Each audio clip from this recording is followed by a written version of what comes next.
ڕوبەری پاکراو لە هەرێمی کوردستان 360,696 مەتر دووجا پاکراوەتەوە. ژمارەی مینی لە ناوبراو یعنی ئەو مینانی کە دۆزراونەوە و پوچەڵ کراونەوە یا لە ناو براون 1172 مین لە ناو براون.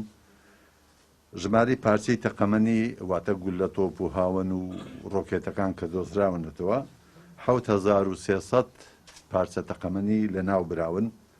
ژمارەی ئایدی یاخۆ ئەبۆ ناسیفە کە لە ناو براوە 17 دانەیە. ژمارەی کێڵگەمینی پاکراو 4 کێڵگەیە.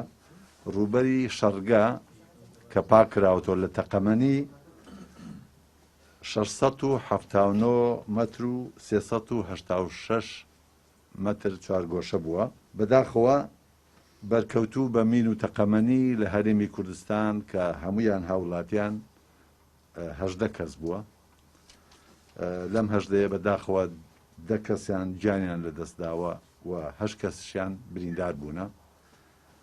نوێکردنەوەی مۆڵەت بۆ کۆمپانیا و ڕێکخراوەکان 13 کۆمپانیا و ڕێکخراو مۆڵەتی کارکردنیان لە بواری کاروباری مین بۆ نوێکراوەتە لەلایەن دەستگا.